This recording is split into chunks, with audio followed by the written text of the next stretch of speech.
प्रतिबोधितां भगवता नारायणेन स्वयं व्यासेन ग्रथितां पुराणमुनिना मध्ये महाभारतम् अद्वैतामृतवर्षिणीं भगवतीम् अष्टादशाध्यायिनीम्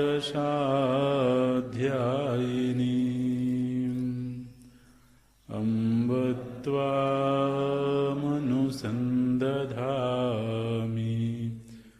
भगवद्गीते भवद्वेषिणी।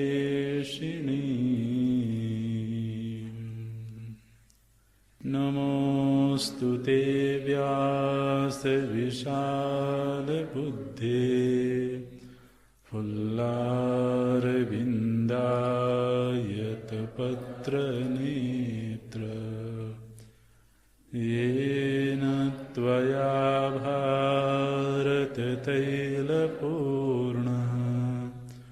प्रज्वालितो ज्ञानमय प्रदीपः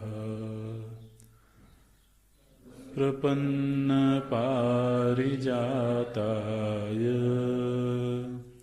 स्तोत्रवेत्रैकपाणये ज्ञानमुद्राय कृष्णाय गीतामृतदुहे नमः। सर्वोपनिषदो गावो दुग्धा गोपालनन्दना पार्थो वत्सः सुधीर्भोक्ता दुग्धं गीतामृतं महत्। वसुदेवसुतं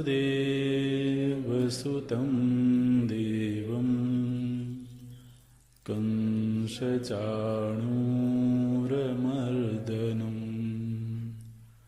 देवकी परमानन्दं कृष्णं वन्दे जगद्गुरुं। कृष्णं वन्दे जगद्गुरुम्।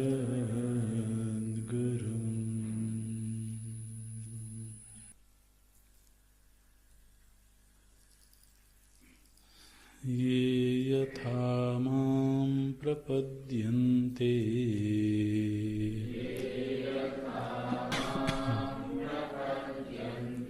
तांस्तथैव भजाम्यहम्।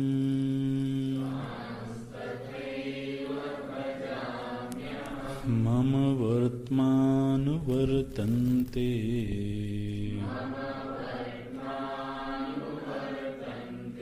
मनुष्याः पार्थ सर्वशः।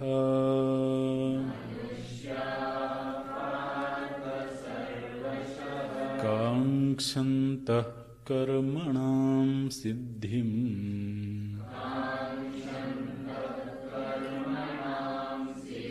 यजन्त इह देवताः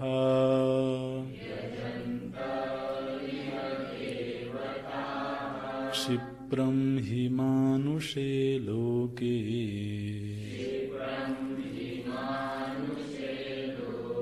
सिद्धिर्भवति कर्मजा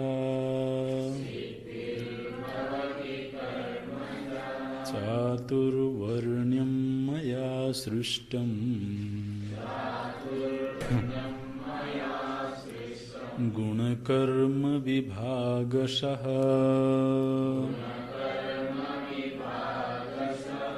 तस्य कर्तारमपि माम् विद्यकर्तारमव्ययम्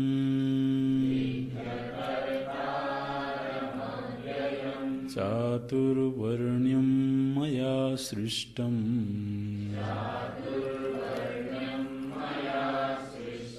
गुणकर्म विभागशः तस्य कर्तारमपि माम् विद्यकर्तारमव्ययम् विद्यकर्तारमव्ययम्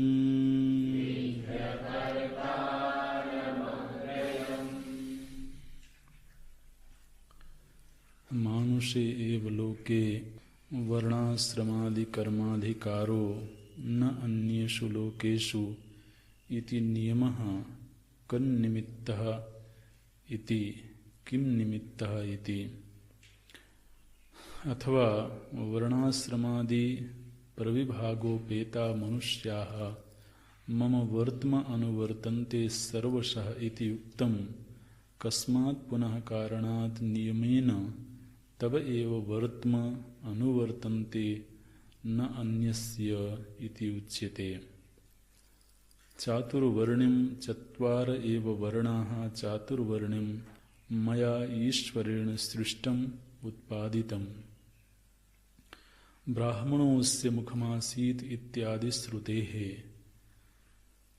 गुणकर्म विभागशः गुणविभागशः कर्मविभागशः च गुणाः सत्त्वरजस्तमांसि। तत्र सात्विकस्य सत्त्वप्रधानस्य ब्राह्मणस्य शमो दमः तप इत्यादीनि कर्माणि, सत्त्वोपसर्जन रजः प्रधानस्य क्षत्रियस्य शौर्यतेजः प्रभृतीनि कर्माणि, तम उपसर्जन रजः प्रधानस्य वैश्यस्य कृष्यादीनि कर्माणि, रज उपसर्जन तमः प्रधानस्य शूद्रस्य शुश्रूषा एव कर्म इति एवं गुणकर्म विभागशः चातुर्वर्ण्यं मया सृष्टम् इत्यर्थः। तच्च इदं चातुर्वर्ण्यं न अन्येषु लोकेषु अतः मानुषे लोके इति विशेषणम्। हन्त तर्हि चातुर्वर्ण्यसर्गादेः कर्मणः कर्तृत्वात् तत्फलेन युज्यसे अतः न त्वं नित्यमुक्तः नित्येश्वर इति उच्यते। यद्यपि माया संव्यवहारेण तस्य कर्मणः कर्तारम् अपि सन्तं मां परमार्थतः विद्धि अकर्तारम् अतएव अव्ययम् असंसारिणं च मां विद्धि। भगवान बोलते हैं ये यथा मां प्रपद्यन्ते तांस्तथैव भजाम्यहम्। तो मुख्य रूप से शरणागति के 4 प्रयोजन होते हैं। ये एक मोटा विभाग है। अवान्तर और भी बहुत सारी बातें हो सकती हैं, लेकिन मुख्य रूप से 4 प्रयोजनों को लेकर के ही कोई भगवत प्रपत्ति करता है। या तो कोई फलाकांक्षी है, या आर्त है, या जिज्ञासु है, और या तो मोक्षाभिलाषी है। तो इन्हीं प्रयोजनों को लेकर के जब व्यक्ति शरणागति करता है और विधिवत तरीके से शरणागति करता है, तो उसके तत्त प्रयोजन की सिद्धि भगवान करते हैं। इसके साथ ही यह भी तो इस प्रसंग में ध्यान में ले लेना चाहिए कि प्रपत्ति के समय वो जिस तरह के संबंध का भाव रखता है, उसके उस संबंध का पोषण भी करते हैं। कोई अगर वात्सल्य भाव से भगवान का भजन करता है, नंद बाबा की तरह, माता यशोदा की तरह, तो वो उनके उस भाव का पोषण करते हैं। कोई सखा भाव से श्री दामा आदि की तरह उपासना करता है, तो उस भाव का पोषण करते हैं। तो कोई गुरु भाव से उपासना करता है, अर्जुन उद्धव आदि की तरह, तो उस भाव का पोषण करते हैं। कोई शिष्य भाव से उपासना करता है, वशिष्ठ जी, सांदीपनी ऋषि आदि की तरह से, तो उस भाव का पोषण करते हैं। कोई शिशुपाल रावण आदि की तरह से शत्रु भाव से उपासना करता है, तो उस भाव का पोषण करते हैं। इसलिए ये यथा माने यद भावेन, यद संबंधेन, जिस संबंध के आधार पर वह भगवान को चाहता है, तो भगवान ने ऐसी कोई बंदिश नहीं लगाई है कि नहीं ऐसा ही भाव अनिवार्य है। लेकिन उन सभी भावों में एक जो मुख्य भाव है, वो है सेवक सेव्य। ये सभी भावों में शामिल है, इस बात को ध्यान में रखना चाहिए। संबंध का रूप चाहे कोई भी हो, लेकिन जीव और ईश्वर के बीच जो मूल संबंध है, वह सेवक सेव्य का है। सेवक सेव्य भाव बिनु भाव न तरिय उर्गारी। इसलिए वो यदि प्रेमी बनकर के भी उपासना करता है, तो उस प्रेम के बीच में सेवा भी शामिल है। तो वो मातृभाव से, वात्सल्य भाव से यदि उपासना करता है, उसमें भी सेवा शामिल है। इसलिए सेवा को छोड़ करके अगर वो कोई भी भाव रखे, तो वो उस भाव की पूर्ति संभव नहीं दिखाई देती है। इसलिए भगवान बोलते हैं, मैं उसके भाव का पोषण करता हूँ, मैंने उसी भाव का पोषण करते हुए मैं प्राप्त होता हूँ। अब जब यह सच्चाई है, शास्त्र में ये बात कही गई है, तो सभी लोग प्रपत्ति क्यों नहीं करते हैं, सभी लोग शरणागत क्यों नहीं होते हैं? भगवान बोलते हैं क्योंकि दुनिया में कर्म से फल की प्राप्ति होती हुई प्रत्यक्ष दिखाई देती है। इसलिए जो प्रत्यक्ष साधन हमें दिखता है, प्रायः हम उसी का आश्रय लेते हैं। तो कर्मणाम सिद्धिम कांक्षन्तः, कांक्षन्तः माने इसमें सातत्य का भाव है। इच्छा रखते हुए, निरंतर इच्छा रखते हुए, इस चीज की बोले सिद्धिम कांक्षन्तः। सिद्धि माने अपनी अभीष्ट वस्तु की प्राप्ति। तो उस प्राप्ति की निरंतर इच्छा रखते हुए जब वो जीवन जीते हैं, तो उनको जो प्रत्यक्ष साधन प्राप्त होता है, वो कर्म ही प्राप्त होता है। इसलिए वो कर्म चाहे लौकिक कर्म हो, चाहे वो वैदिक कर्म हो, कर्म कैसा भी हो, लेकिन उससे तो व्यक्ति को सिद्धि मिलती हुई दिखाई देती है, वो उसका आश्रय लेता है। और या तो फिर वो देवताओं का आश्रय लेता है, क्योंकि देवताओं की उपासना से भी, देवताओं को प्रसन्न करने से भी तो सिद्धि मिलती है, उसकी आवश्यकता की पूर्ति होती है। यहाँ तक कि यदि प्रेत को प्रसन्न कर लेने से कोई काम बन जाए तो उसकी शरणागति कहाँ हुई? बोले प्रेतापत्ति हुई है। बिल्कुल भाई, स्वाभाविक है।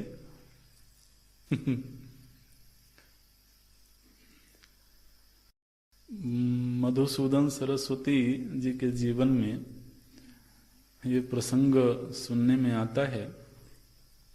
बहुत बड़े वेदांत के आचार्य थे काशी में। तो वेदांत के आचार्य थे, लेकिन साथ ही भक्ति भी बहुत गहरी थी, उपासना बहुत गहरी थी, और उनको भगवान कृष्ण के दर्शन हुए। लेकिन आरंभ में तो चिंतन प्रधान व्यक्तित्व था, भाव की प्रधानता थी, लेकिन आरंभ में जरा कम थी। फिर धीरे धीरे करके उनके मन में ये भाव जगा कि मुझे कृष्ण दर्शन करना है। तो उन्होंने उसके अनुरूप उपासना शुरू करी, पुरस्चरण आदि किए। तो एक पुरस्चरण किया उन्होंने, फिर वो दर्शन हुए नहीं भगवान के। बड़ी निराशा हुई उनकी, मैंने इतना उपासना करी, इतना पुरस्चरण किया, दर्शन हुए नहीं। तो एक महात्मा जी आए, उनके संयोग हुआ कहीं। महात्मा जी आए, बोले कि तुम निराश क्यों बैठे हुए हो? उन्हें बताया कि उपासना करी है मैंने, लेकिन भगवत दर्शन नहीं हुआ। तो महात्मा जी ने कहा कि तुमको जितना जप करना चाहिए था, जितना पुरस्चरण करना चाहिए था, उतना नहीं किया तुमने। उन्हें पूछा आपको कैसे पता कि मैंने नहीं किया? बोले मुझको एक प्रेत ने बताया है। अच्छा, प्रेत ने बताया है? तो बोले प्रेत ने आपको क्यों बताया? बोले क्योंकि मेरे को प्रेत सिद्ध है, तो मैंने प्रेत की उपासना करके प्रेत को सिद्ध किया है, तो वो सब जानता है, तो उसने मुझको बताया है। तो ऐसा प्रकरण आता है, एक किंवदंती भी हो सकती है। उन्होंने कहा कि बताओ, मैं इतने समय से कृष्ण उपासना कर रहा हूं, कृष्ण दर्शन हुए नहीं, और आपने प्रेत की उपासना करी तो आपको प्रेत मिल गया। तो अच्छा आप बताइए, मैं भी प्रेत सिद्ध कर लेता हूं। तो अरे कम से कम कृष्ण मिलेंगे तो मिलेंगे, प्रेत ही पहले मिल जाए। वो अगर इतना जानता है तो बोले कि अच्छा, तो क्या उसका उपाय है, आपने किस तरह से उसके साधा है? तो उन्हें बताया कि इस तरह से मैंने उपासना करी तो प्रेत सिद्ध हो गया। महाराज लग गए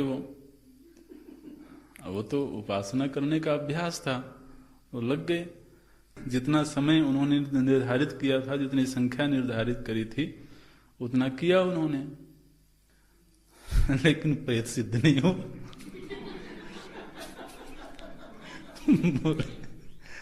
बताओ बता। तो कृष्ण तो दूर है। तो प्रेत भी सिद्ध नहीं। तो वो उनको महात्मा जी को पकड़ा उन्होंने, बोले कि मुझको, मैंने इतनी साधना करी, प्रेत सिद्ध नहीं हुआ। उन्होंने कहा नहीं, प्रेत मिला था मुझको, और उसने मुझको बताया। उसने कहा कि ये महात्मा मेरी उपासना कर रहे हैं, मेरा नाम जप कर रहे हैं, और मैं उनके पास जाता हूं, लेकिन उन्होंने कृष्ण साधना इतनी कर रखी है उस मंत्र का इतना जप कर रखा है कि मैं उनके नजदीक जाने से ही जलने लगता हूं। उस मंत्र का इतना प्रभाव है कि मुझमें जलन होने लगती है, और नजदीक चला जाऊं तो नष्ट हो जाऊंगा, इसलिए उनके पास तक मैं जा नहीं पाता हूं।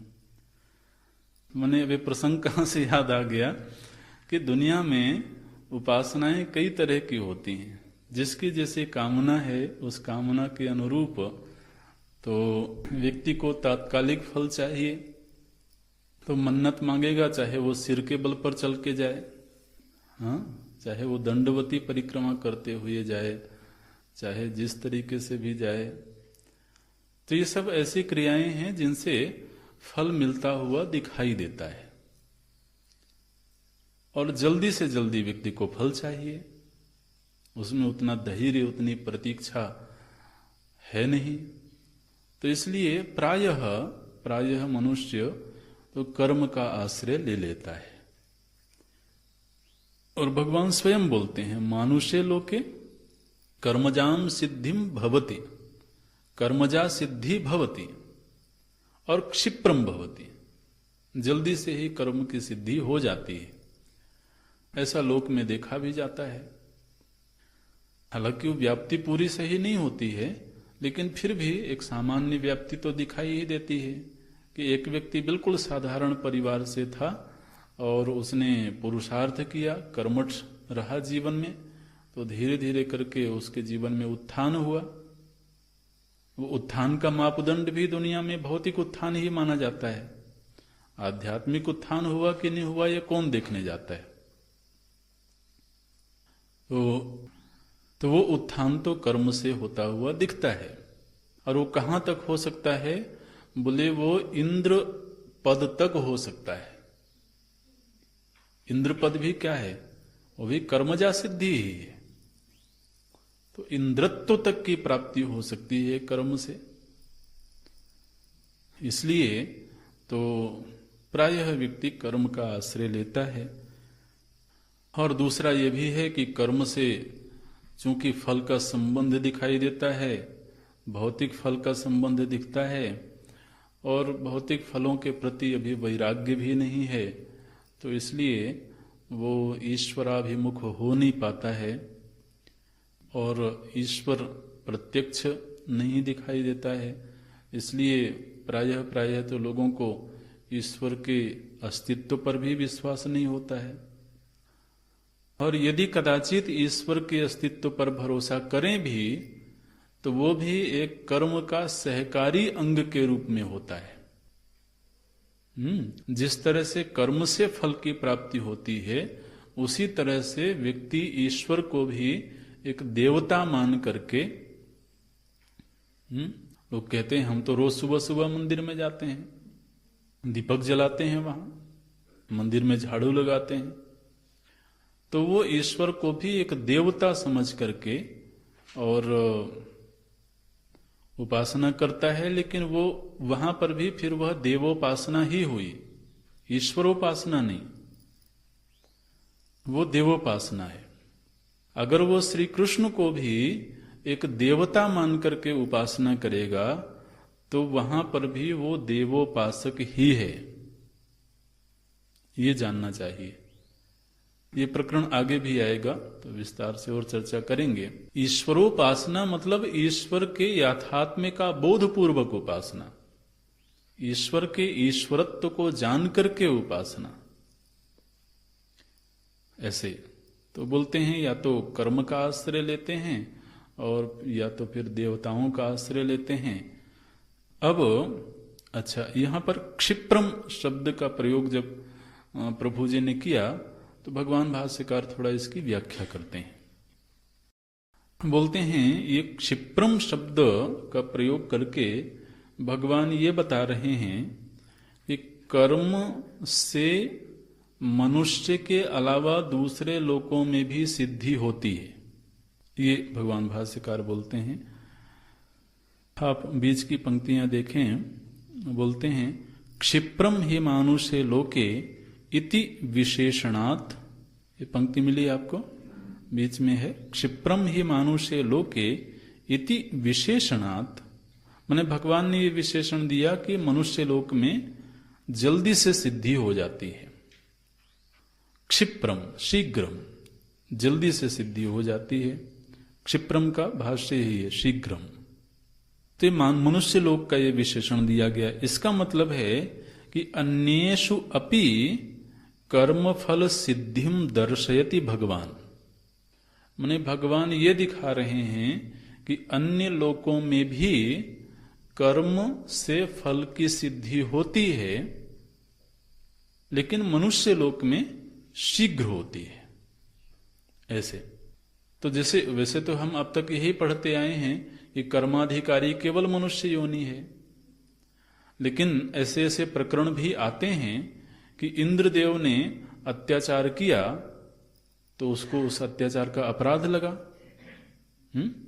तो एक कर्म हुआ, निषिद्ध कर्म हुआ, तो उस निषिद्ध कर्म का उसको दंड मिला, मतलब कर्म का फल मिला उनको। तो इसका मतलब है कि किंचित मात्रा में कर्म का अधिकार अन्य योनियों में भी देखा जाता है, लेकिन मुख्य रूप से प्रधानता से मनुष्य योनि में है। ऐसे तो इंद्रदेव को किसी दुष्कर्म को के लेकर के शाप भी लगा, कभी उनको ब्रह्म हत्या का अपराध भी भोगना पड़ा।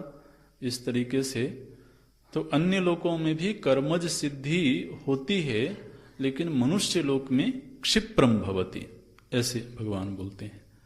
अन्येषु अपि कर्म फल सिद्धिम दर्शयत भगवान। अच्छा, अब मनुष्य लोक में कर्म से सिद्धि शीघ्र होती है। क्यों शीघ्र होती है?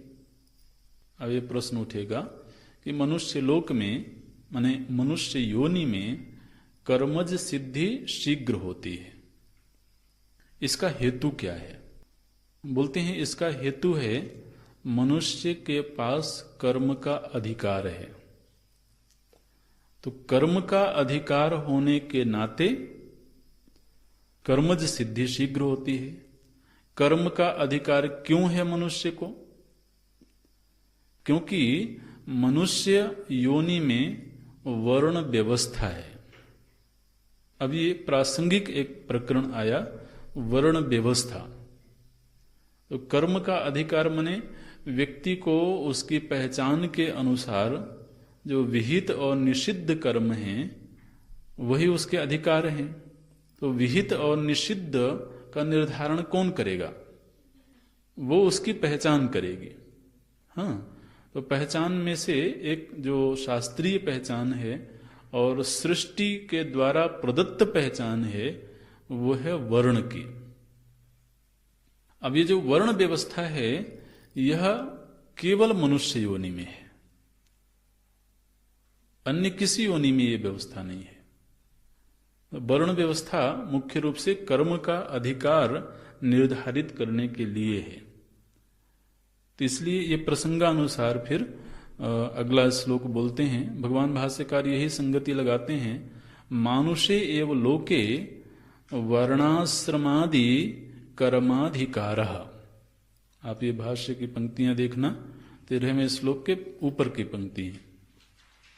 भाष्य में मानुषे एव लोके वर्णाश्रमादि कर्माधिकारः, केवल मनुष्य लोक में ही वर्ण और आश्रम के पहचान के आधार पर कर्म का अधिकार दिया गया।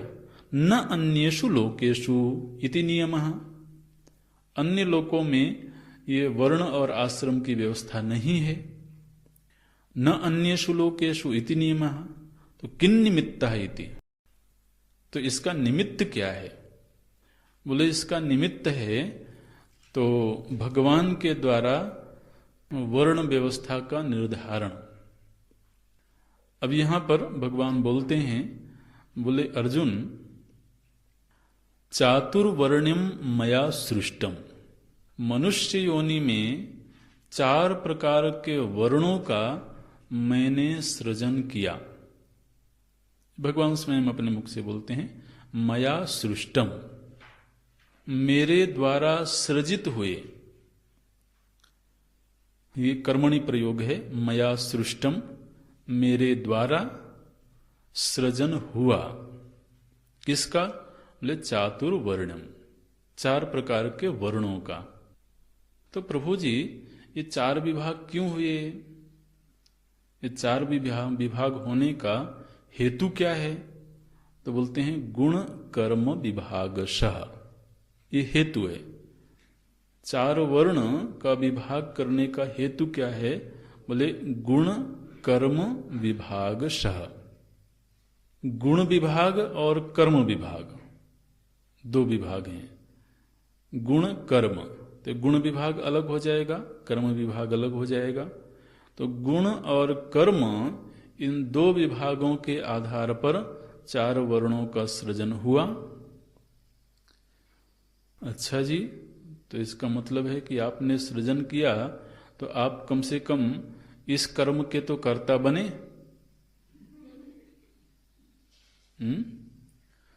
वर्ण सृजन जो आपने किया, तो इस वर्ण सृजन रूपी कर्म के कर्ता कौन बने? बोले अब आप किसी और के ऊपर मत डालना, आपने खुद ही बोला है। तो भगवान आगे बोलते हैं तस्य कर्तारम अपि, उसका कर्ता होने के बावजूद। अच्छा, अब बावजूद क्यों लगा रहे हो भाई? बोले नहीं नहीं सुनो तो सही। तस्य कर्तारम अपि विद्धि, किम विद्धि? अकर्तारम विद्धि।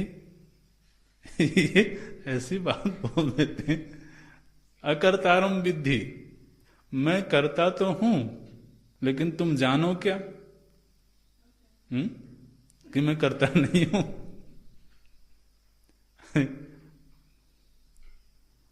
तो आप हमसे झूठ मूठ की बात कर रहे हो कि आप खुद ही कह रहे हो कि मैं करता हूं, लेकिन तुम मुझको करता मत जानो। तो आप खुद ही कह दो कि मैं करता नहीं हूं। तो बोलते हैं तस्य कर्तारम अपि, उसका कर्ता होने के बाद भी अकर्तारम विद्धि माम, मुझको तुम अकर्ता जानो। और अव्ययम, तो माम अकर्तारम अव्ययम विद्धि, मुझको अकर्ता और अव्यय जानो तुम। अच्छा, तो अब ये जो चतुर्वर्ण का सृजन है, हे प्रभु जी ने कहा कि मेरे द्वारा किया गया, और उसका उन्होंने निमित्त दिया गुण विभाग और कर्म विभाग के आधार पर। और यह जो चतुर्वर्ण का विभाग है, इसी विभाग के आधार पर फिर कर्म का अधिकार मनुष्य को प्राप्त होता है। माने जो ब्राह्मण वर्ण में है, तो जो ब्राह्मण के कर्म हैं उन कर्मों का अधिकार मिला। जो क्षत्रिय वर्ण में है, वो क्षत्रिय के कर्मों का अधिकार मिला। तो ऐसे कर्म का अधिकार उसकी पहचान के अनुसार निर्धारित हुआ। अब ये गुण विभाग और कर्म विभाग क्या है, एक तो ये विचार का विषय है। दूसरा, प्रभु जी ने ये सृजन किया, इसका क्या रहस्य है, ये भी एक विचार का विषय है। तो भगवान भाष्यकार बोलते हैं, पहले गुण विभाग और कर्म विभाग, इन पर थोड़ा विचार भगवान भाष्यकार प्रस्तुत करते हैं।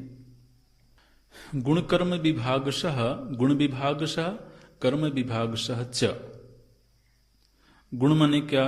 बोले गुणाः सत्वरजस तमांसी, ये सत्वरज तम, इन गुणों को ही यहां पर प्रभु जी ने गुण कहा है। तो इन गुणों के आधार पर ये 4 विभाग होते हैं। अब यहां पर जो विभाग है और जो हम मीमांसा करेंगे इस पर, इसमें इस बात का ध्यान रखना कि ये जो गुण की व्यवस्था बताई जा रही है, इस तरह के गुणों का कॉम्बिनेशन अगर मेरे भीतर है, 4 तरह के कॉम्बिनेशन हैं गुणों के, वो गुण 3 ही हैं, लेकिन इन 3 गुणों के जो संयोग बने हैं वो 4 तरह से बने हैं। और उनमें से जो संयोग मेरे भीतर मुझे मालूम पड़े, मैं उसी वर्ण का हूं, ये हमको देखना होगा। कि जन्म की दृष्टि से वो एक व्यवस्था है जो समाज की व्यवस्था है, लेकिन जब गुण विभाग की चर्चा भगवान करते हैं तो गुण तो हमारे भीतर की चीज है। तो मुझे अपने ही भीतर परीक्षण करना होगा कि मेरे भीतर किस तरह के गुणों का कॉम्बिनेशन है। तो 4 कॉम्बिनेशन भगवान भाष्यकार यहां पर निर्धारित करते हैं। आप देखिए, हम बोलते हैं तत्र सात्विकस्य सत्व प्रधानस्य, माने कोई ऐसा अंतःकरण है जिस अंतःकरण में सत्व गुण की प्रधानता है, माने उसके व्यक्तित्व में ऐसा नहीं कि वो तमोगुण नहीं आता है, विश्राम करेगा नहीं तमोगुण नहीं आएगा तो, यह किसी कर्म में प्रवृत्ति नहीं करता है, वो करेगा तो रजोगुण भी है। लेकिन उसके व्यक्तित्व को ओवरऑल अगर हम देखें, उसके पूरे व्यक्तित्व का अगर हम परीक्षण करें, तो पूरे व्यक्तित्व में वो मैक्सिमम समय, अधिकतम समय तक सत्व गुणी रहा है। माने उसके भाव में, उसके विचार में, उसके आचरण में, उसके व्यवहार में, उसके आहार विहार में सत्व गुण की प्रधानता थी। अगर ऐसा कोई व्यक्ति दिखे या हमारे भीतर उस तरह की चीज दिखे, तो इसका मतलब है कि मैं ब्राह्मण वर्ण का हूं। ब्राह्मण वर्ण की ये पहचान है। तत्र सात्विकस्य सत्व प्रधानस्य ब्राह्मणस्य। और फिर संभव है कि वो जन्म की दृष्टि से चाहे भले वो ब्राह्मण वर्ण का ना हो, लेकिन अंतःकरण की बनावट किस तरह की है, बोले उसमें अधिकतम समय वह सत्व गुण में रहता है। सत्व गुण में रहता है माने क्या, माने उसका व्यक्तित्व चिंतन प्रधान है। ठीक, सत्वगुण का लक्षण होता है ज्ञान और सुख। तो माने वो अधिकतम समय सहज रूप से प्रसन्न रहता है, बिना किसी बाह्य निमित्त के भी। और अधिकतम समय उसका जो व्यक्तित्व है वो चिंतन में व्यतीत होता है। चिंतन वो चाहे अध्यात्म का करता हो, चाहे वो सांसारिक विषयों का करता हो, माने वो साहित्य का चिंतन करता हो, राजनीति का चिंतन करता हो, वो विज्ञान का चिंतन करता हो, लेकिन उसके व्यक्तित्व का जो मुख्य हिस्सा है वो चिंतन प्रधान है। तो समाज में हमें ऐसे लोग दिखाई देते हैं तो चिंतन प्रधान होते हैं, उनको बुद्धिजीवी कहा जाता है। ऐसे लोगों को ही तो किसी भी मुद्दे पर निर्णायक के रूप में रखा जाता है। तो ये चिंतन प्रधान जो व्यक्तित्व है, ये सत्वगुण की प्रधानता का प्रमाण है। और दूसरी चीज है, जब हम उनसे मिलते हैं तो उनमें सहज प्रसन्नता हमको मिलती है। एक तो प्रसन्नता होती है जब कोई भोग हो रहा हो, विलास हो रहा हो, और एक होती है कि उनसे मिले ही तो उनके व्यक्तित्व में सहज ही आनंद दिखाई देता है। तो जिस व्यक्तित्व में ये लक्षण दिखें उसके अंतःकरण में सत्व गुण की प्रधानता है। तो गुण विभाग हो गया। ऐसे गुण प्रधान व्यक्ति को क्या कर्म करना चाहिए, तो बोलते हैं तत्र सात्विकस्य सत्व प्रधानस्य ब्राह्मणस्य शमो दमः तप इत्यादीनि कर्माणि। अब ये जो भगवान भाष्यकार जी ने उद्धृत किया है, ये 18वें अध्याय का उद्धरण दिया। 18वें अध्याय में प्रभु जी ने चारों ही वर्णों के कर्मों का विभाग करके बताया है। आप एक बार वो देख भी सकते हैं 18वें अध्याय में। तो 42वां श्लोक आप देखें।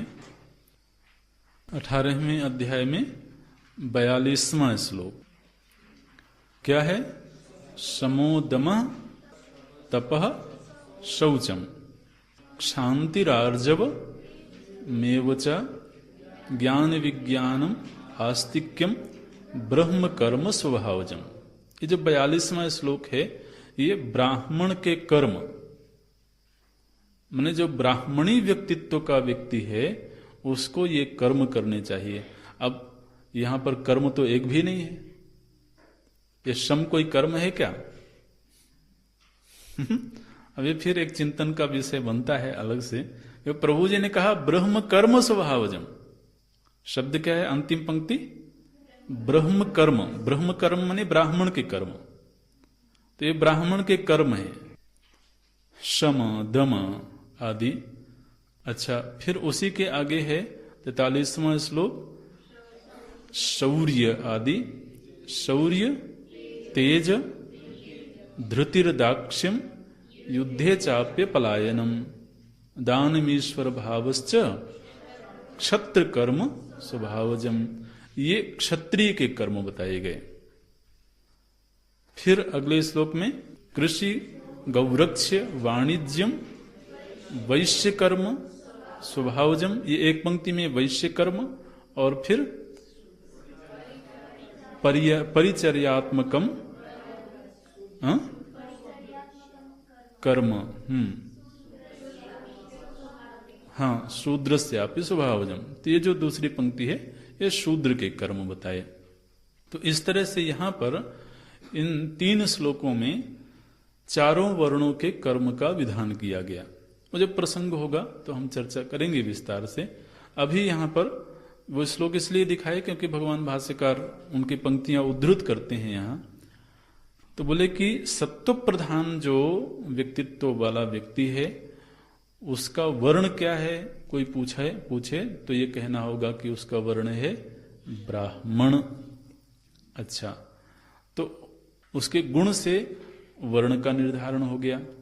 अब ऐसे व्यक्ति को करना क्या चाहिए? तो बोलते हैं शमो दम तप इत्यादि कर्माणि। तो शम दम तप आदि कर्म करने चाहिए। अब ये शम दम आदि ये तो गुण है। तो इसमें ये विचार करना होगा कि फिर उसको जीवन में ऐसे कर्म करने चाहिए जो शम दम आदि को बढ़ाने वाले हों। ठीक, ऐसे कर्मों का उसको चुनाव करना चाहिए जो उसके जीवन में शम की वृद्धि करें, दम की वृद्धि करें, तप की वृद्धि करें, ऐसे।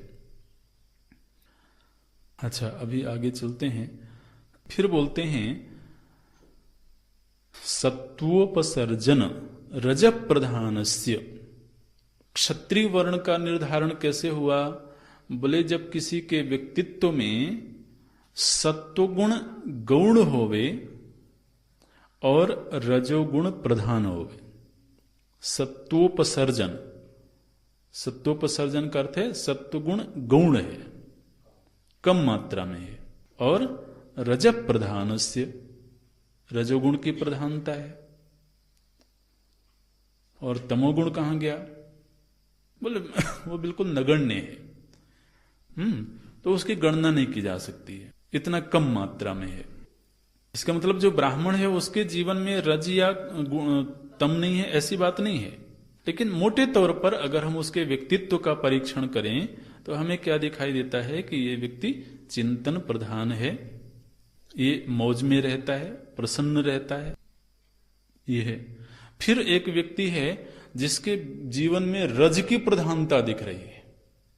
रज की प्रधानता माने कर्मठ दिखाई देता है वो, लेकिन उसकी जो कर्मठता है वो चिंतन पूर्वक है, इसलिए वहां सत्व है, डोमिनेटिंग पोजीशन में रज है।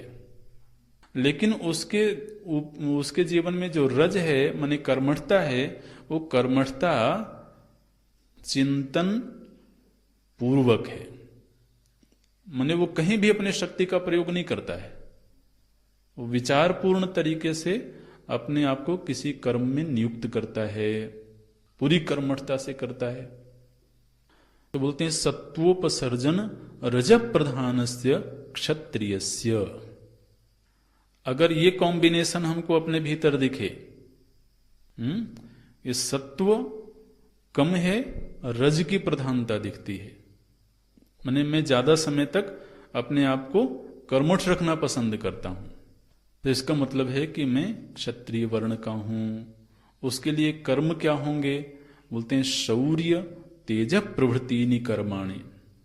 तो उसको ऐसे कर्म करने चाहिए जिसमें शौर्य पराक्रम, उसको मुख्य रूप से रक्षा का दायित्व दिया गया।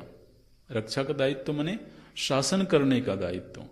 शासन करने का मतलब जो सृष्टि की व्यवस्था में विकार पैदा करने वाले तत्व हैं, उन तत्वों का शमन करना, यही रक्षा का कार्य है।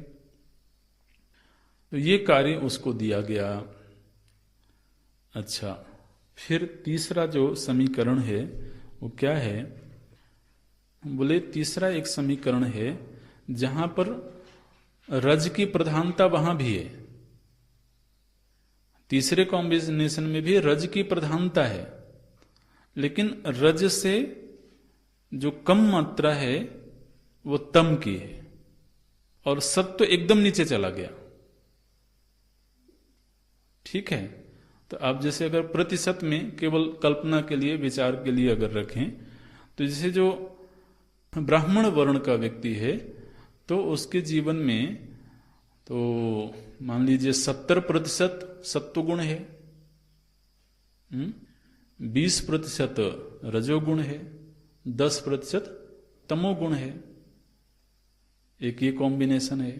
फिर दूसरा व्यक्ति है जिसके जीवन में रज 70% पहुंच गया, और उसके बाद जो 20% है वो सत्वगुण है, और तमोगुण 10%। तो इस तरह का यदि प्रतिशत है तो वो क्षत्रिय है। और तीसरा जो व्यक्ति है उसके जीवन में भी रज 70% है, लेकिन 20% तमोगुण हो गया, और रजोगुण वो सत्वगुण एकदम पीछे चला गया।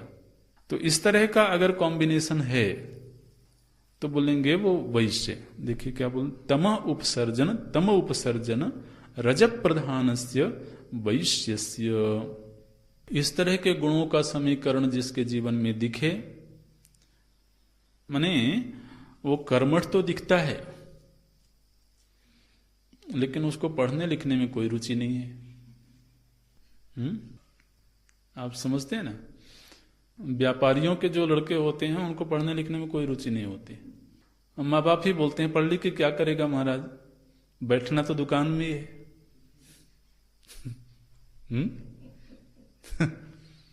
लेकिन यदि कोई शौर्य से भरा हुआ है तो उसको यदि रक्षा के क्षेत्र में जाना है तब भी तो उसको पढ़ाई करनी पड़ेगी ना।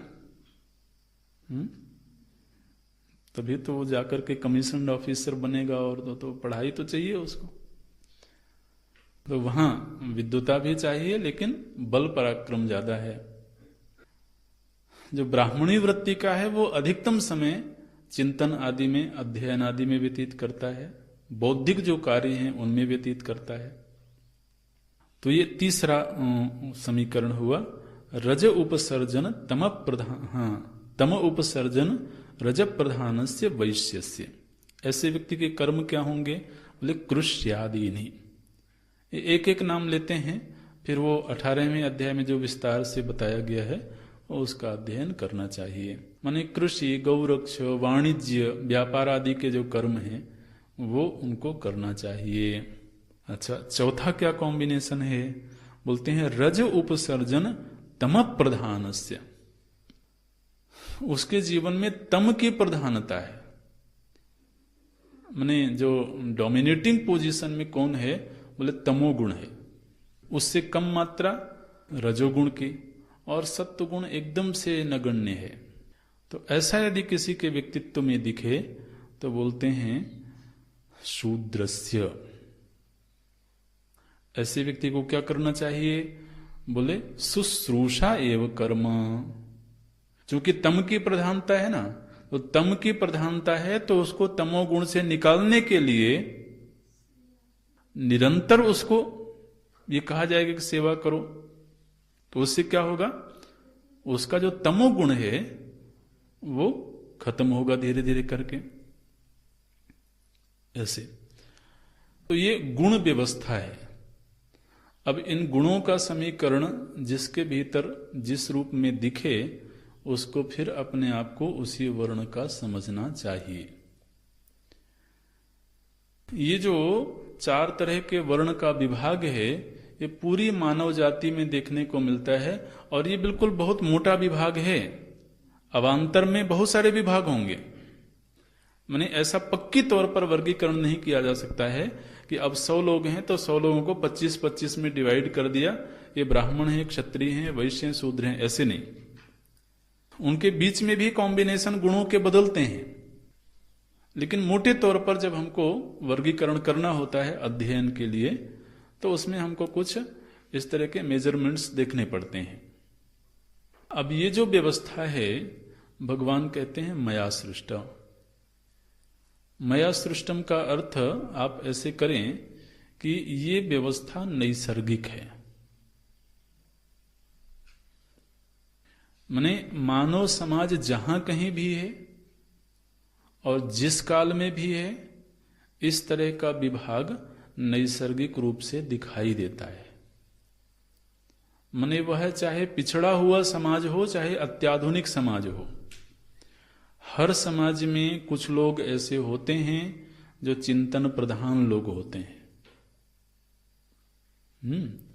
वही समाज का संचालन कैसे करना है, राष्ट्र का संचालन करना कैसे करना है, नीति कैसे बननी चाहिए, क्या नियम बनने चाहिए, और जितनी भी बौद्धिक कलाएं हैं उनका विकास करना, ये सब हर समाज में कुछ ऐसे लोग होते हैं जो ऐसा कार्य करते हैं।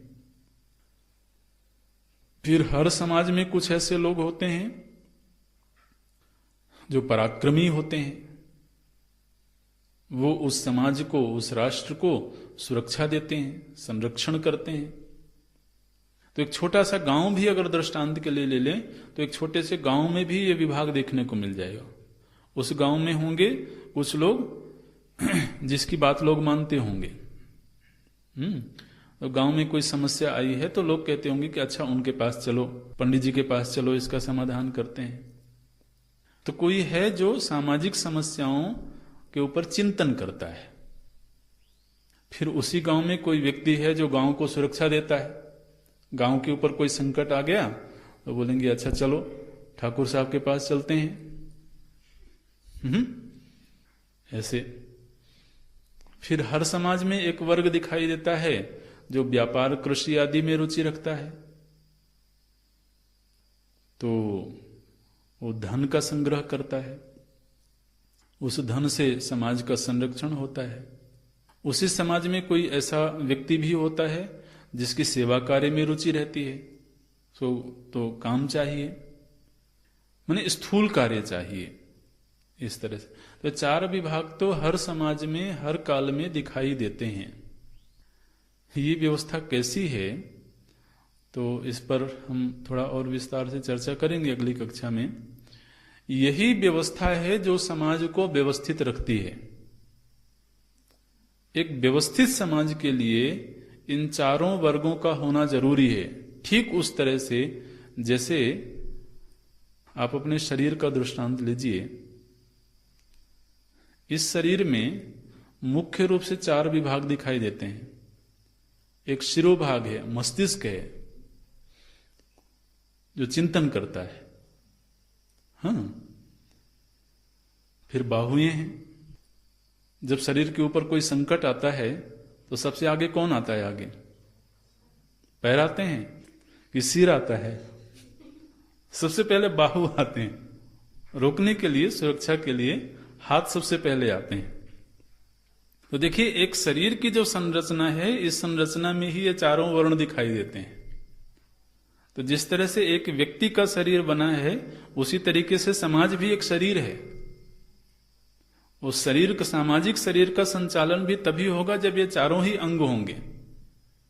इनमें से एक भी अंग का अभाव हो जाए तो वो व्यवस्था बिगड़ जाएगी।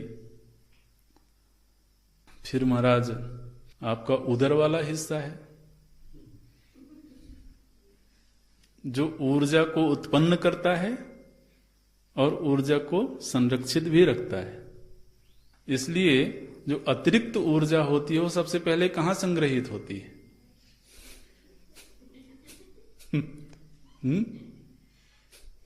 उदर प्रदेश में होती, वो वैश्य है।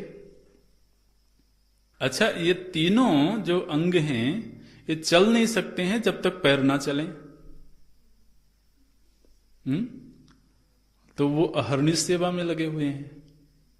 ऐसे तो हमारे शरीर में मुख्य रूप से 4 विभाग दिखाई देते हैं। इसी का फिर विस्तार हुआ समाज में, राष्ट्र में, और ये चारों ही अंग एक दूसरे के पूरक हैं। ये चारों ही अंग एक दूसरे का पोषण करते हैं, एक दूसरे की पूर्ति करते हैं। और इनमें से कोई भी अंग यदि उपद्रवी हो जाए तो नुकसान केवल एक अंग का नहीं होगा, सारे अंगों का होगा। मैंने ये महाराज यदि मस्तिष्क एटम बम बनाने लगे, वो भी तो एक बौद्धिक कार्य ही है ना, तो क्या करेगा? पूरे समाज को नष्ट कर देगा वो। जिसने एटम बम की खोज करी थी उसके जीवन में ये प्रसंग पढ़ा कि बाद में जब उसको ये समझ में आया कि अरे इससे तो समाज का विनाश भी हो सकता है, तो उसको अपने कार्य पर बड़ा पछतावा हुआ कि मैंने ऐसी चीज खोज ली, बताओ, जो तो दुनिया का विनाश भी कर सकती है। जिस समय खोज रहा होगा उस समय शायद नहीं सोचा होगा। अब हाथ है महाराज वो गलत व्यक्ति के ऊपर उठ जाएं, तो जिसके ऊपर उठे हैं फिर उसके हाथ कहां कहां उठेंगे वो फिर सिर में भी उठ सकते हैं। ये देखिए, अब पेट जितनी ऊर्जा को उत्पन्न करता है, अगर वो व्यवस्थित मात्रा में शरीर के सभी अंगों में उसका विभाग ना करे, तो पेट में जो सुरक्षित ऊर्जा है वो वेस्टेज है।